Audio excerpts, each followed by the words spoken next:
Hey everyone, it's Katie here, and I am here for part two. I did the first part, which is basically just describing everything that's happened since that pregnancy test video that I posted till now.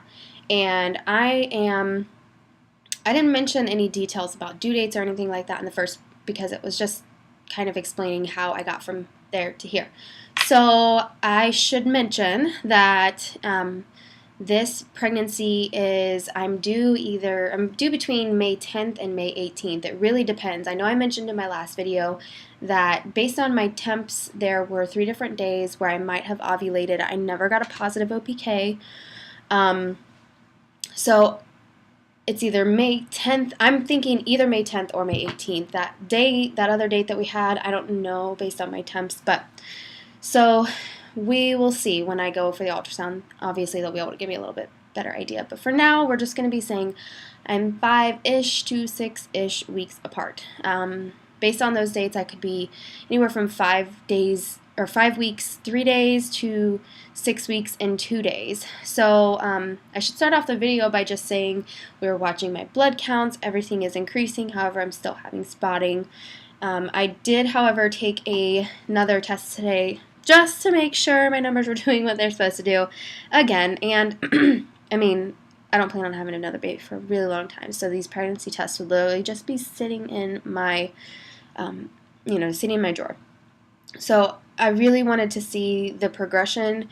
So I bought a 2-pack of these, and I took one last week, and it said 2 to 3, and it's kind of hard to see. I know, but now today I finally get this reading. This is the second test that I took of these, and it says 3 plus. So lets me know I'm at least 5 weeks. Not exactly sure. Like I said, ultrasound will give a better idea. So anyway, as far as symptoms that I've been feeling the pretty typical pregnancy symptoms. I've had the spotting, which is normal-ish. I mean, no bleeding should be treated, like it's supposed to happen, but it's not uncommon for it to happen during pregnancy. Of course, my chest is like uber sore, but that seems to come and go. Sometimes well, not that it goes away completely, just sometimes it's worse than others. Fatigue has been a very big one, but when I found out I was pregnant with my daughter, I actually was taking naps before I found out I was pregnant with her. So I've been trying to take naps every day. I haven't taken them every day, but whenever I can. I mean, I have a toddler, so when it happens, it happens. So I'd say that those are like the 2 biggest, most noticeable symptoms. I don't really have any cravings. With my daughter, I didn't really have a whole lot of cravings. I guess I did have a craving for peaches, but I don't know. When I think of cravings, I think of like weird things. Like I had a friend whose mom wanted dirt when she was pregnant.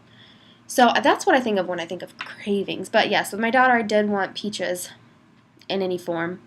This time around, I don't really have any cravings, which I really kind of think it's too early for real cravings. But I don't really have any aversions. I'm actually pretty, what I would call apathetic toward food.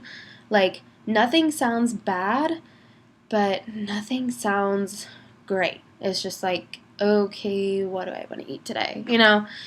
So, and that's how it was with my daughter too. Nothing ever really just sounded great, and I ended up losing like at least 10 pounds, in the beginning of pregnancy with her. So, pretty much the same as my first pregnancy so far. The difference I have noticed between last pregnancy and this pregnancy is I've noticed a lot more bloating. Like with my daughter, I think I started wearing maternity pants like at the beginning of my second trimester, but that was just more for funsies. Like I was like, oh, these things are awesome, let's wear them. I don't really know that I needed them at that point, and I don't need maternity pants now, and I'm not wearing them. But definitely, I've started using some belly bands, which maybe I'll post those in another video. But it's basically like a stretchy spandex material that's yay big. I don't know. It's about 6 to 9 inches tall, and it just goes over it's like a panel on your maternity pants. So it goes up to right underneath your bra, and then it goes down and it covers up. You can wear your regular jeans, and it just goes over top of that, so you can leave your pants unbuttoned, and it kind of looks like an undershirt. So it's great for those early weeks when you have bloating and your pants just don't fit great. Not that I need maternity pants, it's just the bloat. And with, like I said, with my daughter, didn't really have a whole lot of bloat. However, with this one, I feel really bloated, especially after I eat. Like, I feel really pregnant and bloated, just because, I mean, I know it's gonna get like I'm gonna get way, way, way bigger, but I don't remember feeling that this early on with my daughter. So I think that pretty much touches on it for week 5/6.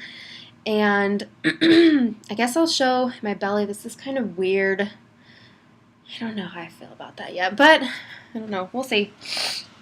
I'm sorry again for my sinus stuff. Let's move this down just a little bit. So here's me, week 5/6. I did not have a flat stomach to begin with, so I'm not even going to act like I did. So a lot of this is pudge/bloat. But this is 5/6, week 5/6. Shirt down, on the side. I guess I should, it's kind of hard. See, there's really not anything there but bloat. So, it's from the side. This is how it looks.